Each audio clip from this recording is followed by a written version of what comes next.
Okay, so I want to go back to chapter 4, was it?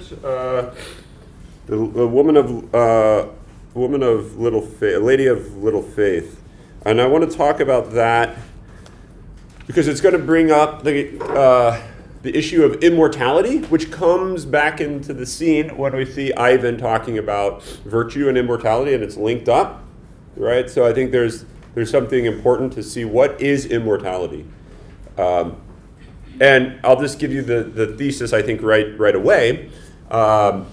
It's not like, I know sometimes giving the answer right up front or the thesis right up front makes it hard to understand, and so it kind of puts you on the wrong track. But I don't think that's going to be the case here. I think the idea that Dostoevsky's trying to propose and the characters, as we'll see, are going to come to this understanding that immortality is not something that should be thought of as pertaining simply to like a future life.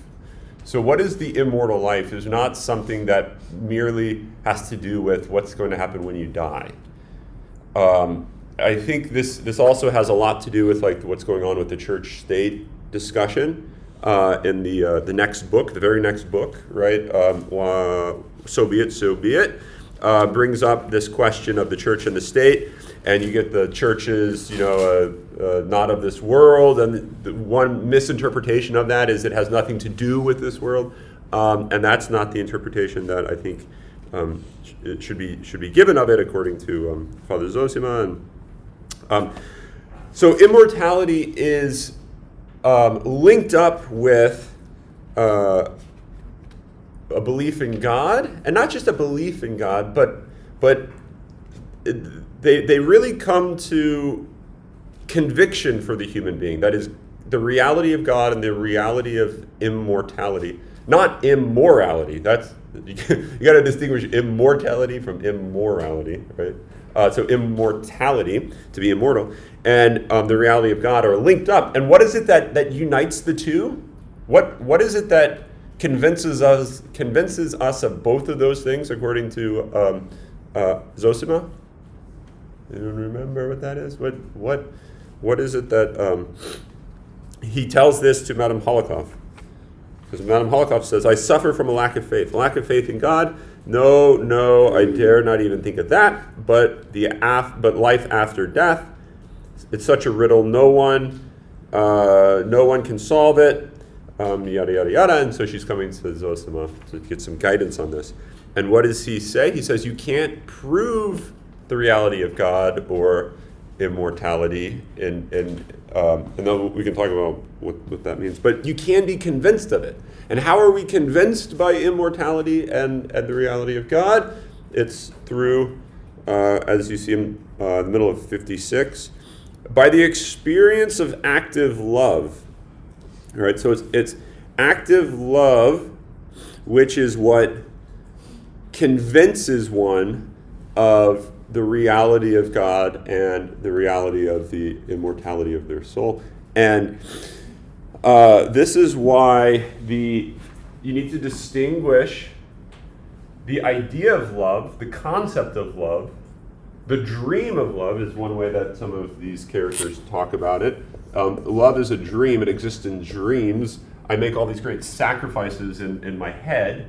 I make all these great, mortifications, and I do all these great deeds and these great acts of forgiveness, and I'm really understanding and patient and kind in my head to other people. If this person comes up and says this, I'll just let them speak ill of me and I won't say anything back. And then all of a sudden they come up to you and they start talking, and you think, like, what the hell are you saying? You're wrong. You don't know anything about me, and yada yada. And then you start and it becomes like real love for many of us. Myself probably is the only one I can really be certain about this. It is like a fantasy. It's something I hope for, but how do I move from that position of it's something that I really want to do, something that I want to like really experience, and move from the dream to the actual experience of it, the reality of doing it. And so this is where Zosima says we will be convinced of immortality in God. And I think the way to think of this is that that you could think of what God is, or maybe not what God is, but what immortality is, and I guess you could even say what God is in some sense, is love. I mean, this is like right out of the first letter of John, chapter 4, something like that. He who loves belongs to God and knows God. He who says, I forget how, I should have looked that up. But he who says they, what is it, something like they love their neighbor. No, they say they love God but hate their neighbor. They're a liar. I think he says that.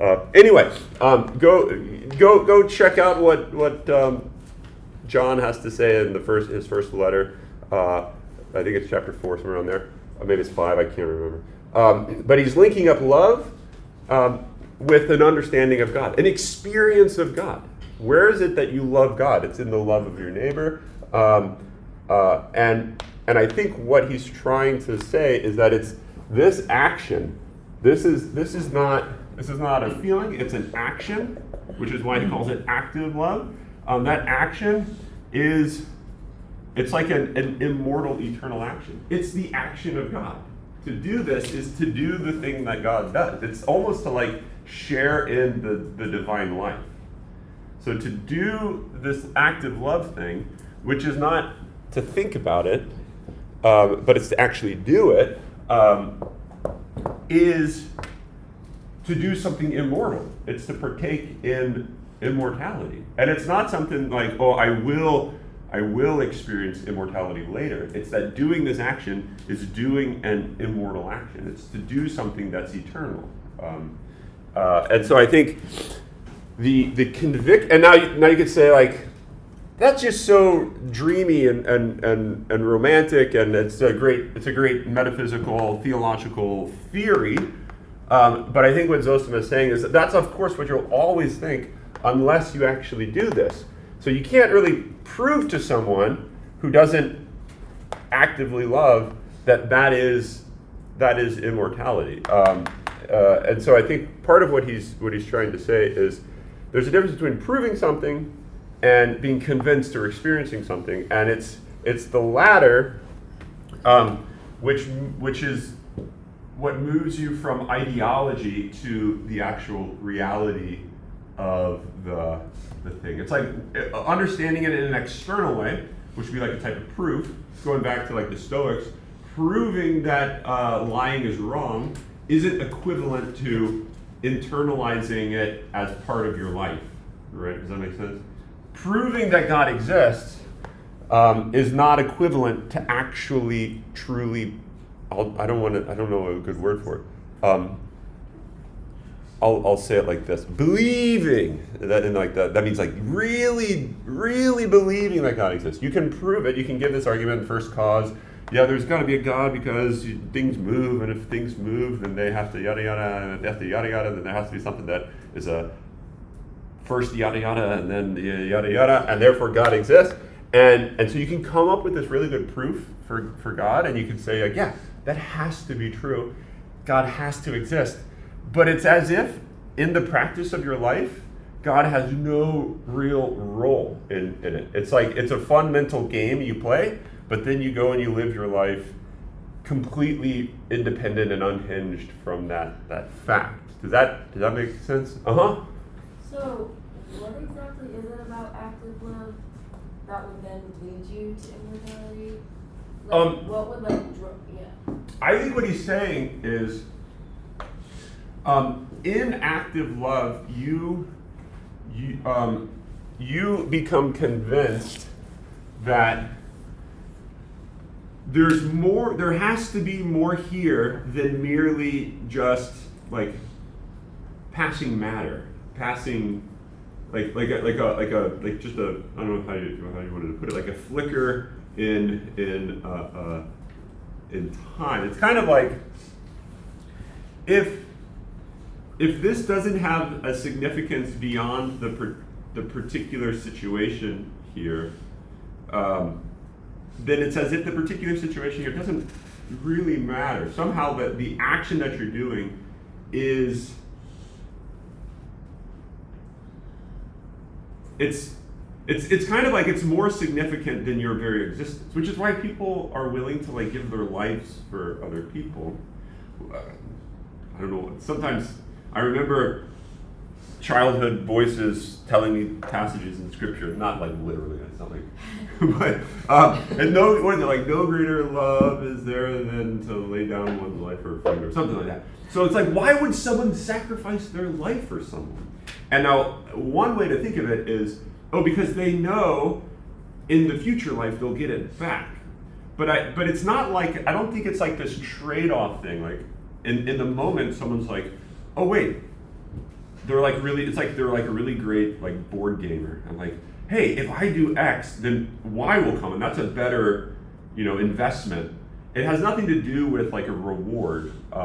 It's that they get so wrapped up in the love of this person that their life becomes something which is you're no longer fearful of losing it. And it's because you have this real conviction that you're doing something that exceeds the confines of your own particular life, and you're like participating in something far greater. I mean, even on a pagan level, this is why like pagan soldiers were completely happy and willing to die for like Rome, right, or for their family or something. It's because it's like they saw that their life was broader than just this individual person, and so like to die for Rome would be to really like see one, and to be happy to do that, to be hopeful that would happen, would be to actually see your life is wrapped up in something. It's not individualistic, it's not egotistical, right? You really do think that there's something more important than you, something more important than your own existence, which is worth living for, that you're like a part of. So it's kind of like, if I die, my real life, which is in the pagan context, Rome or whatever, or in the Christian context, the church or God or whatever, and it's by this recognition that you have a share in that your life takes on immortality. But you only become convinced of that through union with something that's immortal. It's like you become immortal by loving what's immortal. And it actually turns out that love itself this is what Augustine says in, I think it's De Trinitate, his work on the Trinity. Love loves love. So like the action of love is God itself. The thing that you love is sort of like an image of God itself, right? And then what's sort of in you that's like the source of that love is an image of God itself. So you kind of get this sense that like to do an action of love is to do what God does. It's to partake in the divine life. Does that sort of make sense? So like the more you get really enamored in and wrapped up in the love of another individual, and this is you can't. It's really hard to love universals. Like the universal humanity universally is not really something you can actively love. You can like theoretically love it, but you can really only actively love concrete individuals. And I think the thing that he's trying to say is it's really hard to love the person that you live with. The people that piss me off the most are the people that I live with. There are these like little kids around me, right? They're the people that I spend my life with, and it's because they're the closest to me, and they sort of infringe on my as Zosima, or actually this is Madame Holocaust puts it at this point, because she's perceptive in a certain sense. They infringe on like my freedom. I want to do this. I want to sacrifice in this way, but they're like making these demands on me. if only I could like love in the way I want to love, then things will be perfect. And the thing about all these people, once they start to get close to me, it's like they start sniffling and blowing their nose. This is like right out of like Saint Therese. I mean, I don't know if you remember the part he talks about. There's that person. Once you're around this person, for just a day, and you find out that they have bad allergies and they blow their nose all the time. That's like me. If you ever go to Holy Hour that I'm in, you'll hear me blow my nose all the time. I think I'm allergic to St. Benedict's church. I think I have like an allergy to it. I don't know. It's probably all the dust or something.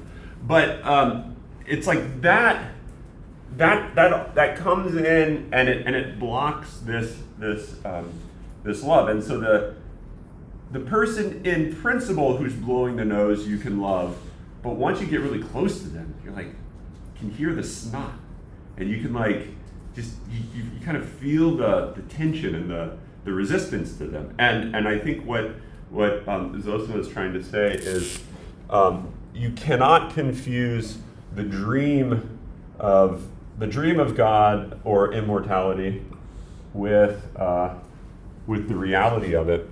And just because we might want to do this doesn't mean we are participating in it. And then we're going to kind of jump a little bit ahead. This gets to Ivan, and Ivan writes all these articles, one of which is this church-state article. You get these other articles that are kind of alluded to, that Zosima at one point talks about as his way of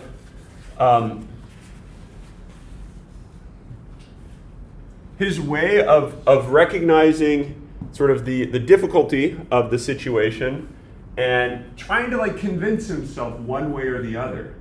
One reason, I think about my own experience as a philosopher and why I get so passionate about teaching things about God and ethics and all this sort of stuff, is because I sort of deeply want to convince myself of these things, and I know that like if I can just keep doing this, I can really convince myself that this is the case, because I think it's a very common phenomenon that a lot of us really want to pray. A lot of us really want to like fast and want to sacrifice, but first and foremost, like we don't do that, and so we kind of wish we were the sort of person that were like that, and so we partake in all these actions with the hope that someday we'll actually really have it internalized. Does that kind of make sense? And so I think Ivan is this person who is tormented by these questions of God and immortality, and all the things he writes are ways of trying to cope with this stress or this anxiety over these questions about God and immortality.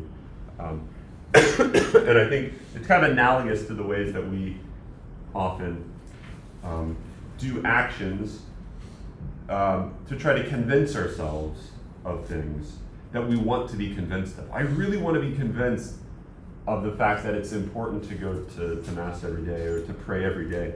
But kind of deep down, I'm just speaking for myself right now, I don't feel like it's important for me to pray every day.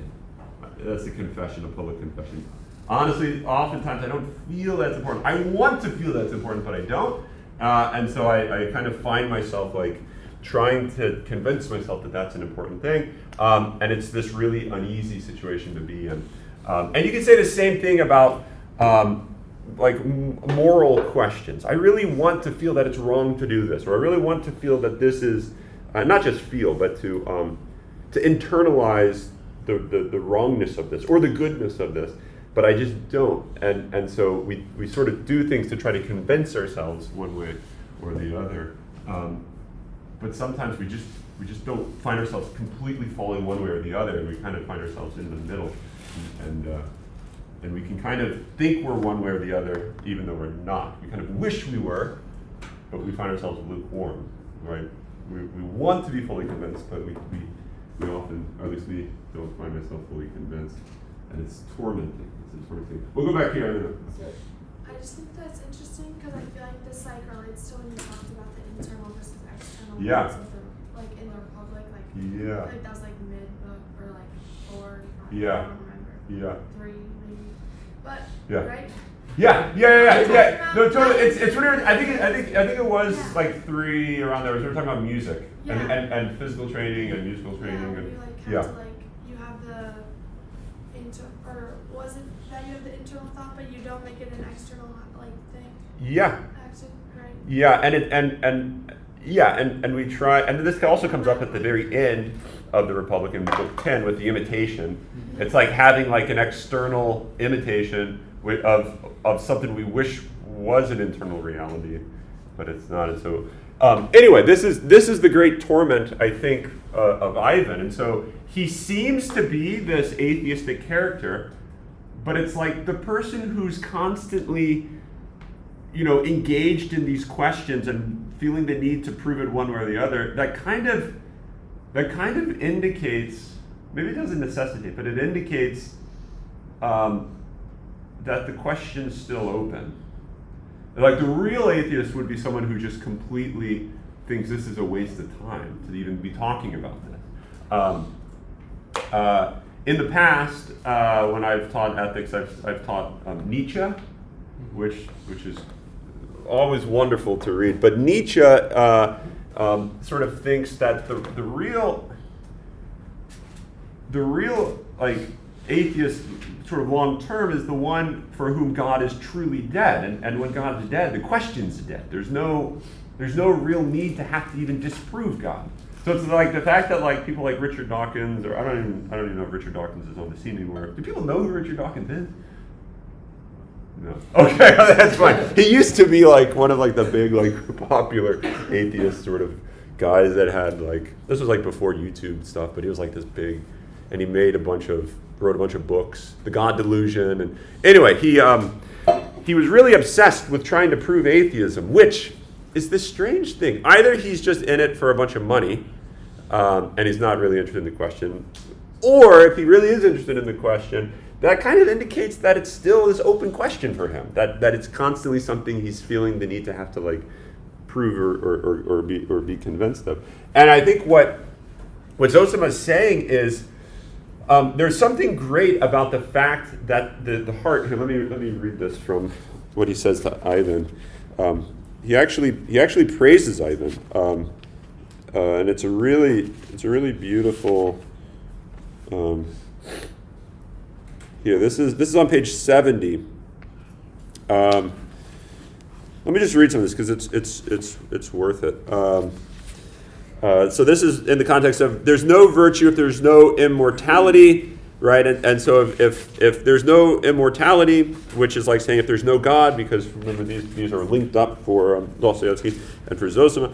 So if there's no God or immortality, then it's basically like everything is permitted, everything's permissible. And once you make that recognition, there's no law, there's no possibility of real love then, right? You can't really love if there's not God or immortality. And here, and so he's constantly writing all these things. And Zosima says to Ivan, you're either very happy or very unhappy. And he says, you're either very happy because you recognize that the only possibility for happiness is in this context of active love, and that's the only place where real virtue and remember, happiness is a sort of like fullness of life can be found. Or you're most unhappy because if you really do think that's the case, then you don't believe in the immortality of the soul, then it turns out that like you don't really think man can be happy. It's just not a possibility.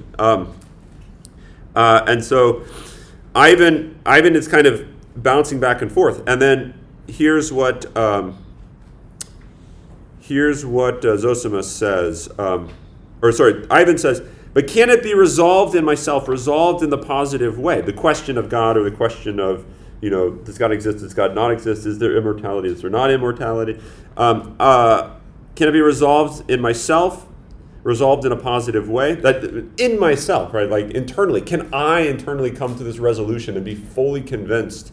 Not like write a convincing article on this, but internally, can I be convinced about this? It's like, can you ever fully get to the point where you 100% have no doubts whatsoever about whether God exists, about whether there is immortality, things like that? And can you be fully convinced of that? And then Zosima responds, even if it cannot be resolved in a positive way, it will never be resolved in the negative way either. So basically, it's like, if you can't fully convince it and can fully convince yourself positively that it's the case, then you can't fully convince yourself that it's not the case. So you kind of find yourself in the between. This is like, welcome to being a human being, about the most difficult questions about humanity. We kind of find ourselves torn this way and that way, and it might waver from day to day. Some days it seems so obvious, and other days it seems so dark. But here's what he says, and this is the hope in all this. You yourself know this property of your heart, and therein lies the whole of its torment. But thank the Creator that He has given you a lofty heart, capable of being tormented by such a torment. So there's something good about the fact that we're tormented, we're uneasy, we're, putting it in terms of Augustine, we're restless about not being able to fully settle this question, right? Like, we're constantly going to always be on like a journey. That's what human life is, constantly always be on a journey, such that it's never going to be fully resolved. And so there's always going to be this torment, but this torment always sort of propels you. And he says, so this heart which was given to us to be tormented by such a torment, to set your mind on things that are above, for our true homeland is in the heaven. May God grant that your heart's decision overtake you still on earth, and may God bless your path. And then this is what's really fascinating about Ivan, and I think it's wrong to think of Ivan as an atheist. Everyone you talk to is going to say Ivan's an atheist, but you can say Dr. Jager doesn't think he's an atheist. And here's why: because he's a tormented soul. He kind of wants to be an atheist. Life would be so much easier if he were an atheist, but he just can't really bite the bullet on what that all entails. And so here's a very good indication of this. The elder raised his hand and was about to give his blessing to Ivan Fyodorovich from where he sat, but the latter suddenly rose, so that as Ivan rose from his chair, went over to him, received his blessing, and having kissed his hand, returned silently to his place. He looked firm and serious. This action, and this is an important sentence here, this action, as well as the whole preceding conversation with the elder, so unexpected from Ivan Fyodorovich, somehow struck everyone with its mysteriousness and even a certain solemnity, so that for a moment they all fell silent, and Alyosha looked almost afraid. So this is, like, I think, a very honest action of Ivan, where he's not lying to himself. He's not trying to act a certain way. He's sort of full. Going back to what we talked about earlier about the need to not to lie to yourself. Fully acting earnestly here, which is this indication that he doesn't really believe the things he says. He wants to. He's kind of like the atheistic version of me. Right? Am I a real Christian? I want to be. I really want to be. But like all the things that I do and say kind of work against that often. Does that make sense? And it's like Ivan really wants to be an atheist, but all the things he does and says works against that. So like he wants to be an atheist, but it's one thing to want to be an atheist, and it's another thing to be an atheist. It's one thing to like wants to be a Christian. It's another thing to like actually be a Christian. And now maybe wanting to be a Christian is putting you on the path, and so maybe it's like maybe there's something that's slightly disanalogous between the two. But at the very least, I think this is like the soul of Ivan, which is important because he's going to be a main character. He is a main character, and it's easy to take what he says at face value and to say like he really thinks X, Y, and Z because he says X, Y, and Z. But you always have to take it with this filter of he's tormented, right? So the things he says might not be 100% what he truly believes, and he says them because he's like unclear about them. Is that? Okay. We're kind of running out of time. Is there? I want to. There's a lot that I want to say. Real quick point that I should have mentioned in book 1 when we were talking about the family.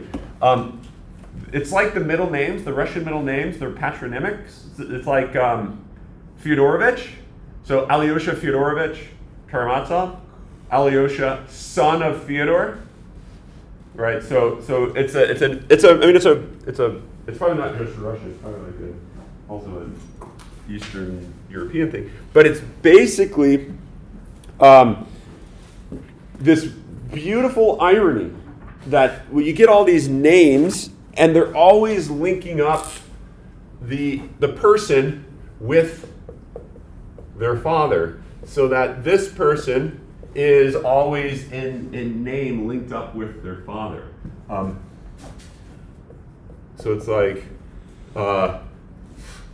Alyosha of his father, and so forth, right? So no matter how much you want to try to distance yourself from this individual, it's just like built into your very identity.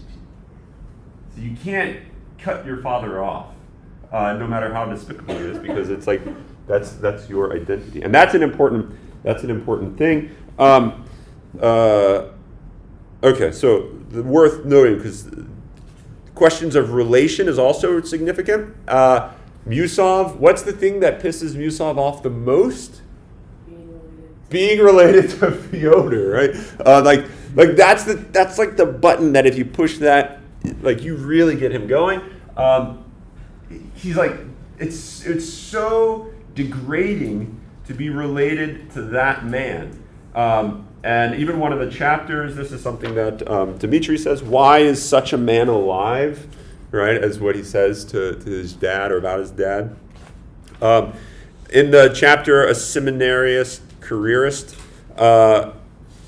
this is something that comes up too, where Alyosha says to Rakitin, who's the seminarian that's just kind of hanging out at the monastery, but it's certainly he's a socialist. He's basically like a communist. He has these great ideals of universal humanity and brotherhood, and it's like take all the stuff about active love and put it in a theory and make it like a politic, a universal like political theory, and say, okay, everyone, you have to sacrifice for people. What happens if you externally tell people they have to sacrifice for people?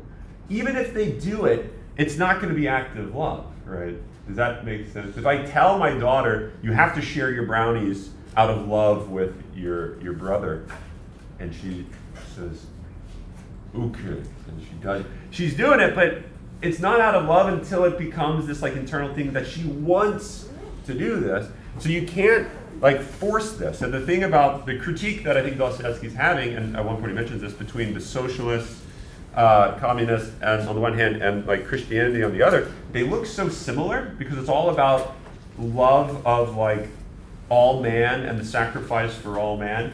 But on the one hand, it's done out of this external vision, and the other, it's some sort of internal vision, this internal experience that it's me that wants to bring this about with the people around me, where it's like, this person wants other people to do this. If only everyone else did this, life would be great. Whereas the Christian says, only if I did this, life will be great. Right? Anyway, Rakitin says about Grushenka, who's kind of this loose woman, not quite a harlot, although she's referred to as a harlot.